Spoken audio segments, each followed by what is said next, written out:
Bueno, pues muy agradecida de todos los que están el día de hoy en esta transmisión y también quiero agradecer a los organizadores de esta charla el haberme invitado. Un honor estar aquí compartiendo pues un poquito de la experiencia acerca de este tema que es de gran importancia, no solo para los farmacéuticos, sino para cualquier profesional de la salud, desde médicos, enfermeros, veterinarios, odontólogos. Todos los profesionales de salud tienen que ver con este tema porque es uno de nuestros más grandes objetivos. Lograr con diferentes herramientas optimizar la farmacoterapia. ¿Y cómo lo vamos a hacer? Bueno, yo creo que una de las palabras que se utiliza en medicina y que a mí más me gusta es individualizar. Cada paciente es diferente por su historia clínica, por sus padecimientos, por su condición actual, por todo va a ser diferente, así que siempre en medicina se tiene que individualizar. Si incluso en cosas que no lleven medicamentos como la nutrición se tienen que individualizar las dietas, pues mejor aún en medicamentos que son, digamos, de uso más delicado, pues claro que se tiene que hacer una individualización. Y también cuando nosotros estamos hablando de optimizar la farmacoterapia, también tenemos que hacer una individualización. No es que tengamos nosotros una fórmula secreta y decirte primero vas a hacer esto, luego esto, y tu paciente va a llevar la terapia perfectamente. Bueno fuera, pero no es así. Así que pues también tenemos que irnos grabando que es una individualización también.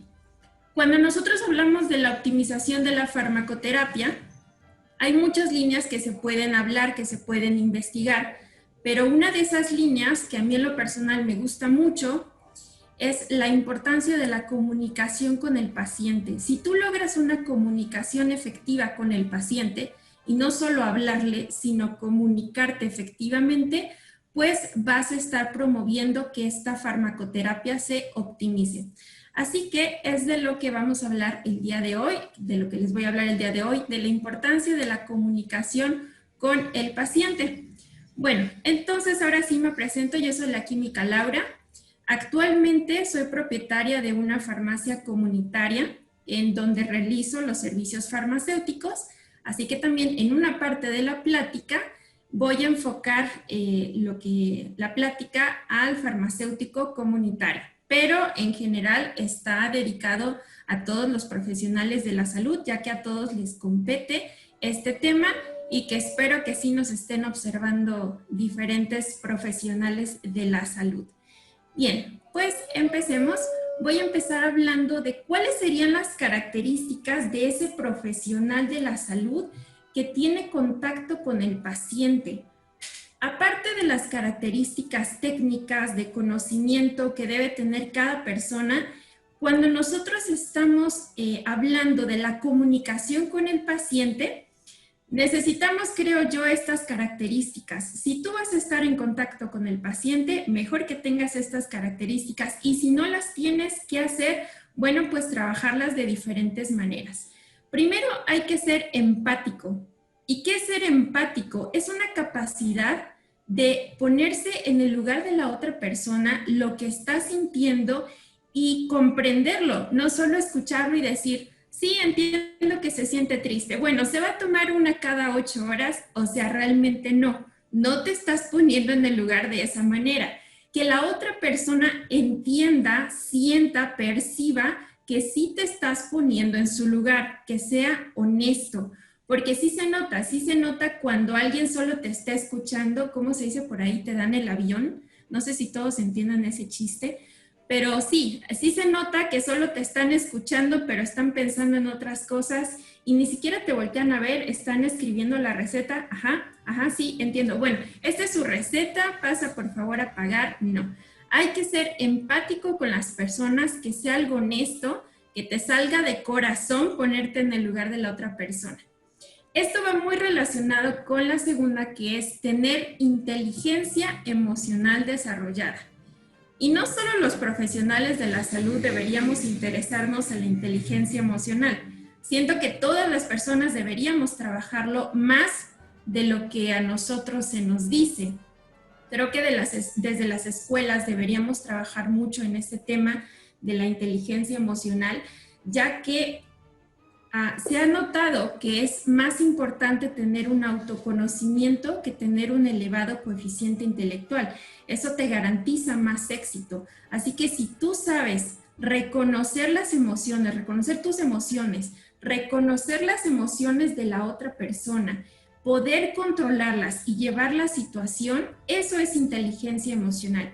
Imagínense que un profesional de la salud en la mañana le dieron una mala noticia de lo que sea, quizá de algo de su familia, de una enfermedad, de su mascota, de lo que sea, y está triste, está angustiado, y así va a dar todas sus consultas del día, y así va a hablar con todos los pacientes del día, mostrando esa angustia, esa falta de ánimo, esa desmotivación, porque las emociones negativas nos llevan a desmotivación y el paciente nos va a encontrar con una cara que hasta ellos mejor nos van a empezar a preguntar, ¿y qué tiene? ¿Cómo le puedo ayudar? Es que no me gusta verlo triste.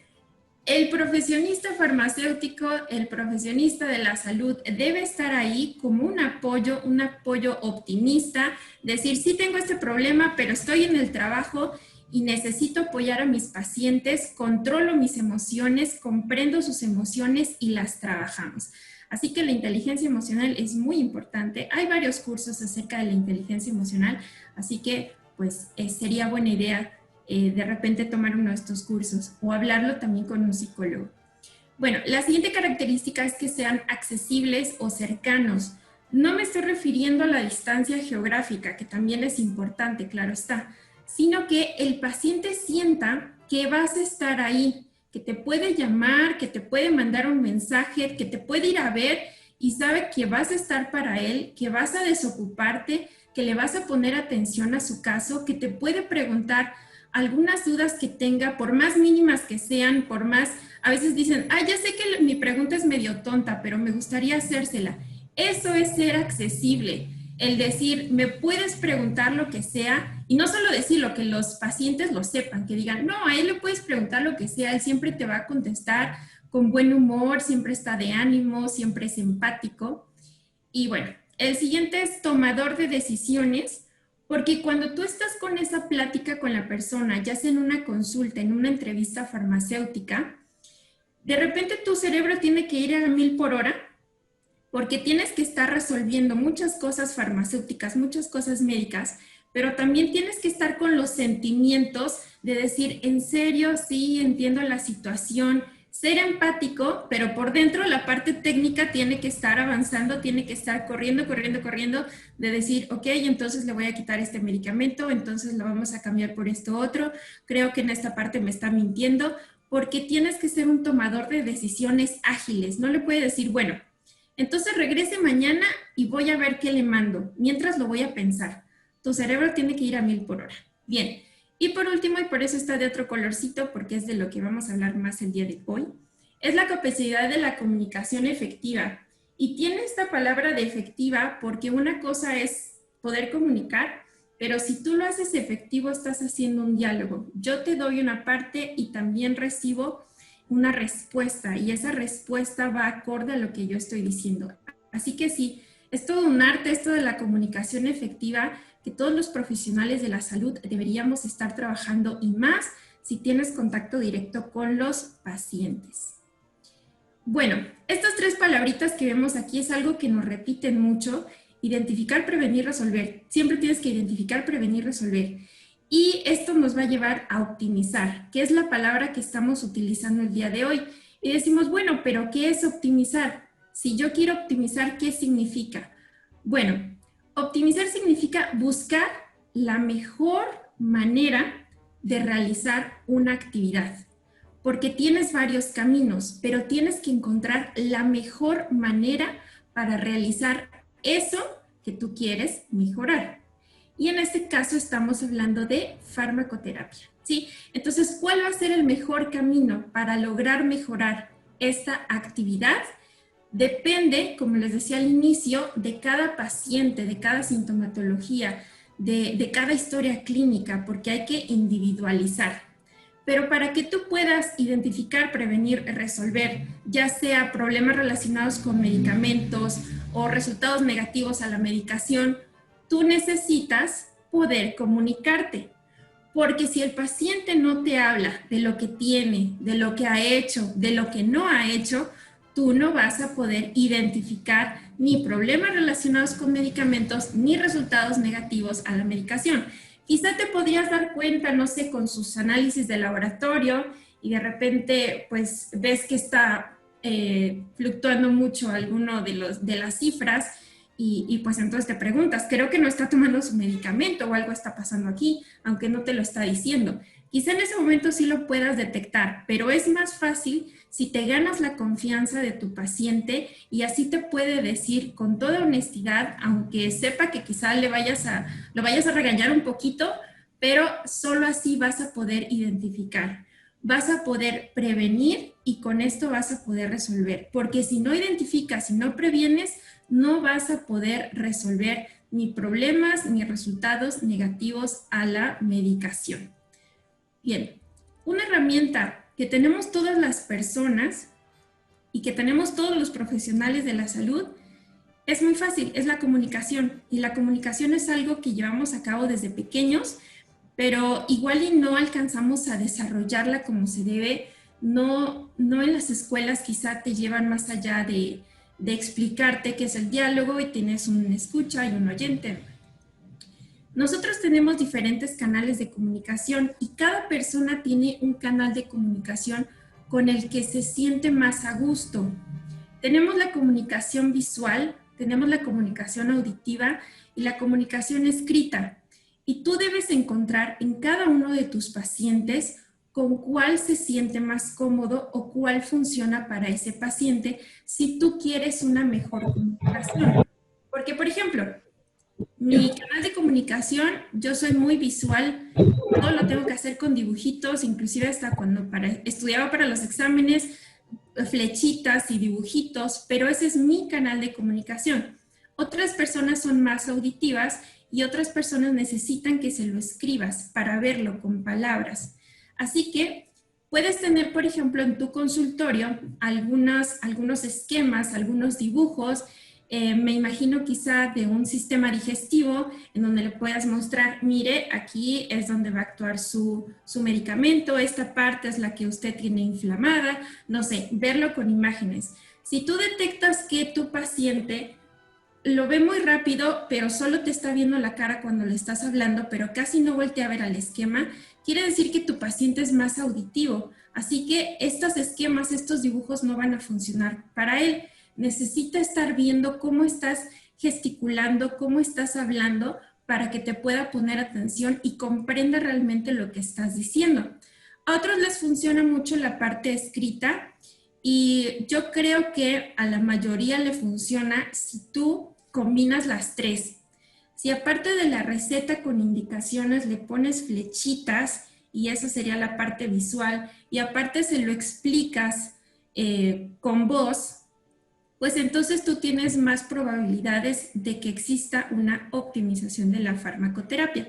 Así que los invito a utilizar estos tres canales, a ponerlos a prueba con sus pacientes, ver cuál funciona más para cada uno. Obviamente no le van a preguntar, tú eres más visual o auditivo, sino que es la magia de la comunicación que tú te vas a dar cuenta o te vas a ir dando cuenta poco a poco, quizá no en la primera consulta, quizá en la segunda, cuál le funciona más a tu paciente y si tú puedes ayudarle a comprender mejor su tratamiento, su enfermedad, utilizando imágenes, esquemas, inclusive hasta videos, pues es algo que te va a agradecer el paciente por mucho, mucho tiempo. Bueno, dice el filósofo Paul Tillich, que la primera responsabilidad del amor es escuchar. Así que para esto existen algunos errores de comunicación. Si nosotros estamos hablando de por ejemplo, una consulta donde hay una receta, donde hay unos resultados y los cuales los voy a mencionar a continuación muy rápidamente.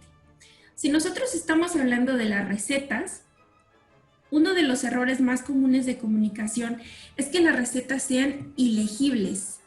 Me he topado quizá en mi experiencia 2 recetas que la verdad no he podido descifrar por más que lo veo, lo reviso, lo vuelvo a ver de un lado al otro y no puedo descifrar qué es lo que dice el medicamento, porque sabemos algunos médicos no escriben lo más legible posible o lo hacen muy rápido. Entonces realmente sí hay muchas recetas que son ilegibles, que no se puede comprender ni el nombre del medicamento, ni la dosis, nada. Así que, pues si tú eres una de esas personas que quizá varios pacientes te han dicho, es que no entiendo su receta, o te hablan diciendo, es que ni en la farmacia supieron qué es lo que me había mandado, pues entonces hacer un examen de conciencia y decir, tengo que cambiar algo en esto. ¿Qué puedo hacer para que mis recetas sean más legibles? Quizá en México no tenemos tanta automatización, no tenemos sistemas de recetas electrónicas, seguimos con la receta manual. Y si tú eres de estas personas que están en México aún con receta manual, que tienes tu consultorio particular, quizá, bueno, pues quizá podrías optar por imprimirla, por escribir la máquina, pero el punto es que el paciente se lleve las indicaciones lo más legibles posibles. Recetas incompletas, esto también es un error común, lamentablemente. No existen algunos datos, no existe, por ejemplo, la duración de los tratamientos, es de lo más común, solo dice tomar una cada 8 horas, pero no dice por cuánto tiempo. Y quiero que sepan que los pacientes normalmente cuando no le ponen ustedes la duración del tratamiento, intuyen que es hasta que se acabe la caja, cuando muchas veces no es así. Algunas veces coincide, pero otras veces no. Así que hay que tener mucho cuidado con lo de las recetas incompletas. Recetas antiguas. A veces cuando llegan a farmacia con una receta en la cual no contiene un antibiótico, pues no le toman mucha precaución a la fecha, y si es un analgésico es bueno, sí, ahorita se lo despacho. Pero entonces ahí empieza la visión que debe tener el profesional farmacéutico en este caso, de decir, bueno, pero esta receta es del año pasado, ¿por qué se lo está volviendo a tomar? ¿Por qué tiene usted el mismo síntoma? ¿O quién le dijo que se lo volviera a tomar? ¿Se comunicó con su médico? Así que sí, también pues es un tip ponerle mucha atención a las recetas antiguas de por qué el paciente quiere repetir esta indicación. A veces hay recetas inexistentes, y más ahorita, por ejemplo, en tiempos de pandemia, algunos médicos no están dando consultas y solo se comunican por teléfono con sus pacientes o quizá por WhatsApp con sus pacientes, y así les mandan las indicaciones. Así que también hay que estar muy pendientes de esto, a ver si es cierto, si es necesario comunicarse con el médico, pero sí, tener mucha precaución con este error de comunicación que pueden ser las recetas inexistentes. Bien, en las recetas también nos podemos encontrar datos falsos, incompletos o equivocados. Y esto es muchas veces por omisión. Si el paciente llega a consulta, supongamos un pediátrico, y hay que darle una dosificación en base al peso del pediátrico, y el doctor pues simplemente no lo quiso pesar al niño, y dice, ¿cómo cuántos kilos pesa? Pues pesa como 10 kilos. Ah, bueno, entonces le ponemos 10 kilos y vamos a sacar la dosificación con respecto a 10 kilos. No hay que omitir ninguno de esos pasos. No hay que procurar tener datos falsos, ni completos, ni equivocados. No hay que creerle siempre al paciente. Hay algunos pacientes que he visto que en sus recetas no viene la medición de su tensión arterial, y aún así les mandan medicamento para disminuir esta tensión arterial. Y entonces yo les pregunto, ¿su médico le tomó su presión el día de hoy? Pues no, no me la tomo, pero como pues ya soy crónico, pues me sigue mandando el mismo medicamento. Entonces no hay que confiarse también en lo que les diga el paciente. No, yo estoy súper bien de la presión, ya no me he sentido mal. Ah, bueno, entonces sigo sin mandárselo, no se preocupe. Hay que comprobar todos los datos. Y bueno, por último tenemos de la presentación de la persona, de la presentación del profesional de la salud con los pacientes. Falta de empatía. Ya vimos lo que es falta de empatía, que es reconocer esos sentimientos y es ponerse en el lugar del otro. Y si tú tienes esa falta de empatía, va a haber un error de comunicación tremendo, porque el paciente no va a tener la confianza, que es el tercer punto, falta de confianza. No va a tener la confianza para decirte lo que está pasando en ese momento con su farmacoterapia, si no tiene dinero para comprar el medicamento, si le es muy difícil pasarse las tabletas y que por eso no las está tomando. En verdad que hay varios errores que son tan sencillos, por decirlo así, que se podría hablar con el paciente, decirle, si no se puede tomar tabletas, pues le voy a mandar cápsulas o podemos hacer esto otro, o por qué no se las puede pasar, cuénteme. Pero si no hay esa empatía que las personas van a percibir de ti, no te van a contar lo que está pasando con su farmacoterapia. Falta de tiempo. Esto es muy común. En algunos casos he visto consultas de quizás 5 o 10 minutos y a veces que ni voltean a ver a las personas, tanto en atención farmacéutica como de médicos. Y están escribiendo la receta y qué más necesita? ¿Qué me dijo? Que tenía dolor. Sí.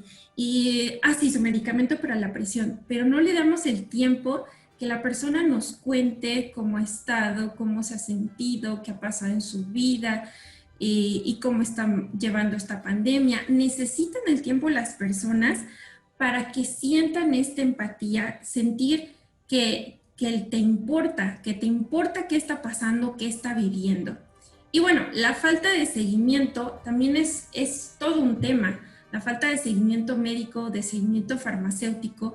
Si a las personas simplemente les das su receta y con esa receta las mandas a su casa y no sabes más de ella en mucho tiempo, hasta que regresa a tu consulta 6 meses después, pueden pasar muchas cosas. Así que necesitamos darle seguimiento a nuestros pacientes. Quizá una llamada, quizá un mensaje, quizá cuando lo veas pasar, ¿cómo sigue? Ya no me dijo cómo se había sentido, pero se necesita seguimiento. Si tú quieres que tu farmacoterapia se cumpla, tú necesitas darle un seguimiento a tu paciente. Quizá en ese seguimiento te vas a dar cuenta, vas a identificar algunos problemas existentes, puedes hacer una modificación, un pequeño cambio y con eso va a cambiar totalmente el curso de lo que hubiera pasado si no hubieras hecho tú ese cambio. Así que la falta de seguimiento es uno de los errores de comunicación en donde si se llevara a cabo se podrían evitar muchísimos problemas. Así que sí los invito a que den este seguimiento a sus pacientes, a que tengan por ahí su agenda con los teléfonos, de en 2 días le voy a marcar, voy a preguntarle mañana cómo sigue con su tratamiento, que sientan ellos que te importa realmente lo que está sucediendo con su salud. Ahora sí les pregunto y quiero que hagan examen de conciencia a todos los que nos están escuchando. Les voy a hacer las preguntas y ustedes solitos se van a contestar. ¿Cómo crees que te percibe tu paciente? El paciente que va a consultarte, ¿cómo crees que te percibe? ¿Te percibirá como un profesionista optimista? ¿Crees que piense que eres optimista? ¿Crees que él piensa que sabes escuchar, que lo escuchas realmente, no que solo lo oyes, sino crees que considere que lo sabes escuchar? La siguiente pregunta, ¿crees que tu paciente sienta que lo incluyes en su tratamiento, que haces un equipo con él? La siguiente pregunta, ¿crees que considere que seas honesto y que aunque tengas malas noticias, se las vas a comunicar? Claro, siempre contacto, pero ¿crees que piense, no, es que si tuviera algo mal, él me lo va a decir? O sea, es honesto, siempre. ¿Crees que te considere como una persona de confianza que te puede preguntar cualquier cosa y que le vas a contestar con la verdad y que si no lo sabes no le vas a decir cualquier cosa, sino que lo vas a investigar? Quiero que te preguntes eso cada día y no solo hoy. Y imagínate, si lo vieras como el otro médico, el médico que está del lado izquierdo, imagínate si así te percibiera tu paciente. Pues la verdad es que no da mucha confianza, no tiene esa característica de decir, bueno, voy a hablar con él, seguro me va a escuchar, se ve que es muy optimista y muy alegre y muy... No, ¿verdad? Bueno. Ahora, la escucha activa se divide en 3 partes. Recibir el mensaje. Cuando nosotros recibimos el mensaje, la persona tiene que sentir que realmente sí la estás escuchando y tú realmente poner atención a decir, bueno, y voy a anotar algunos datos, inclusive para que el paciente se dé cuenta que sí lo estás escuchando y aparte porque a ti te interesa escucharlo. Entonces, estás recibiendo el mensaje y tú vas a estar notando entonces cómo lo está diciendo el paciente, cuál es su tono de voz, cuál es su mirada, cuál es su vocalización, cuáles son los movimientos corporales que está haciendo, porque una parte es la vocal y la otra es la no vocal, la parte del cuerpo también, la parte corporal, cómo te está enviando ese mensaje. ¿Está preocupado? ¿Está tenso? ¿Está angustiado? ¿Está contento? Todo eso tiene que ver en cómo tú estás recibiendo el mensaje. Bueno, la siguiente sería procesar los datos. Cuando tú procesas los datos, pues tú vas a elegir cuáles datos funcionan para la farmacoterapia, cuáles datos tú vas a tomar en cuenta y cuáles datos pues simplemente los vas a aislar porque es parte nada más de la historia. Entonces procesas los datos y vas a emitir respuestas de escucha. Que cuando tú des esas respuestas, el paciente se dé cuenta que sí lo estabas escuchando. Quizá puedes hacer una breve síntesis, puedes utilizar alguna de las frases que él utilizó. El punto es eso, que se entienda que sí le pusiste atención, que sí recuerdas muchos de los datos que te dijo. Esa es la escucha activa. Y al final, las claves de una comunicación, primero, empezar con una sonrisa. Siempre cuando tu paciente llegue a tu consultorio, a tu atención farmacéutica, lo debes recibir con una sonrisa. Ya si te empieza a contar una historia triste, pueden cambiar las facciones de tu cara, pero primero tienes que iniciar con una sonrisa, con buena actitud, con empatía. Después tienes que hacer todas las preguntas que sean necesarias. Mientras más preguntas hagas, más información vas a tener para poder incluir en tu farmacoterapia. Utilizar un lenguaje comprensible, porque muchas veces nos gusta cuando nos hablan de un tema que quizá nos apasiona, no sé, las vacunas o los antineoplásicos, empezamos a tratar con temas que el paciente solo se queda como, pues no sé qué está diciendo el doctor, se escucha muy bonito, pero no lo entiendo. Así que siempre utilizar un lenguaje comprensible, lo más comprensible posible. Si tienes que decir en lugar de tabletas, tienes que decir pastillas, si tienes que decir dolor de pancita, si tienes que decir bichitos, pues lo tienes que hacer. El punto es que sea comprensible para tu paciente. El siguiente punto es ser un equipo con tu paciente. Eso es muy importante, que sienta que lo estás incluyendo, que no solo tú eres el médico, eres el farmacéutico, eres el veterinario, y que tú le vas a dar la indicación y se va a cumplir porque tú eres la ley, sino hacer un equipo con él. No, claro, no decirle qué medicamento quiere que le mande, ¿no? Pero sí, en cuanto a las preguntas, sí tienes que incluirlo, porque al final de cuentas, el paciente va a ser el experto en lo que le está pasando, es tu fuente de información, así que tomarlo como tal y creerle, hacer un equipo con él.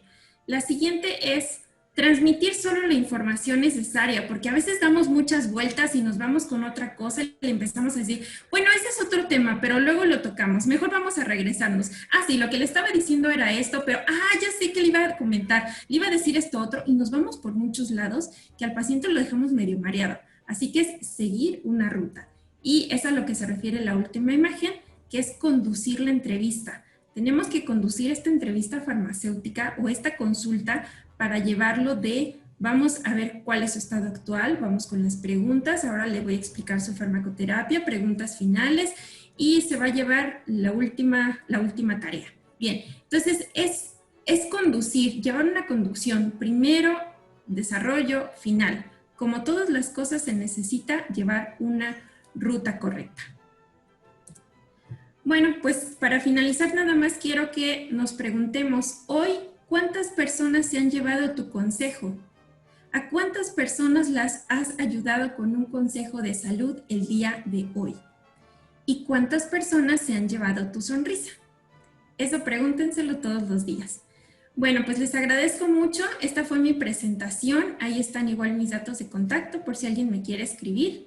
Muchas gracias.